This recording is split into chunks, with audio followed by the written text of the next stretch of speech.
We are now 4 months away from the end of 2025, and for many Kenyans, one of the goals they set at the start of the year was to save more in 2025. However, if you haven't managed to save in the last 7 months, it's not too late for you to reclaim your savings goal in August 2025. Here are 3 marathon challenges that you can undertake over the next 4 months and still get to your savings goal of 2025. Number one is the daily challenges. This is ideal for people who make their income on a daily basis. So you can decide that every day for the next 4 months, I will be saving an X amount of money that will get you closer to your goal. Now, for perspective, if your goal was to save 50,000 at the start of 2025, with the marathon daily challenge, you will only need to be saving 500 shillings every day and be consistent, and you will have saved about 50,000 at the end of the year.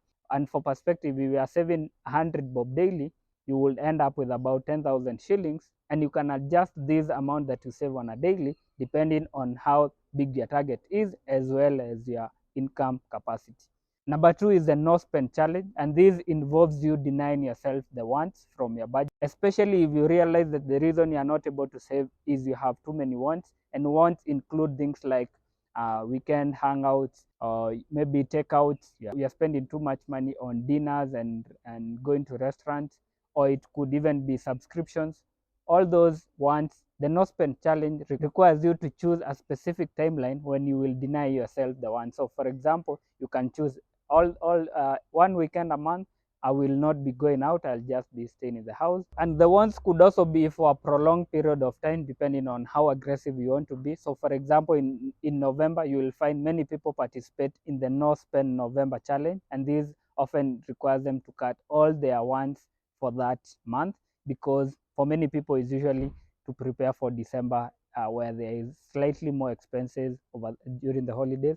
But you can either participate in the no spend November challenge, or you can complement it with regular no spend challenges over the weekends, as well as even modify it to even include more months than just November. And it's always good to stay clear of the goal. This is the amount I want to spend. So for example, you may be spending X amount every weekend taking your family out. You could decide to do away with that for the rest of the year, so that you're able to have a more meaningful vacation at the end of the year over the Christmas season. Number three is to modify one of the existing challenges. So many of these challenges normally last the whole year, but since it's a marathon for you, you can modify it so that you get closer to your goal. So for example, the Money to 54 10 Bob Savings Challenge started in January. The idea was you start with 10 shillings, and then every day you increase that amount by 10 shillings. And then at the end of the month, you reset now in February to 20 shillings, March 30 shillings. Today in mid-August, the daily savings amount is about 220 shillings. Now, if you are to join the challenge today, you'll have saved about 35,000 against the target of 77,500. However, you could modify your participation in the challenge and multiply the amount you are saving daily by 10 shillings. So when they are saving 220, you save 2,200. At the end of the year, you will have saved about 350,000. Another challenge that you can modify, and it's a common one, is the 52-week challenge. For many people, they start with 100 shillings on the first week of the year. And then every week, so week 1, you start with 100, week 2, 200, and you go on until the 52nd week, which is usually the end of the year. So if you are to join today in mid-August, this is about week 33. If you are to join it today and you continue with the challenge from where it has reached, by the end of the year, you will have saved about 85,000. However, you could also modify that, maybe multiply the amount for each week by 5 shillings. And if you keep up, since it's a marathon, you will have saved about 420,000 by the end of the year.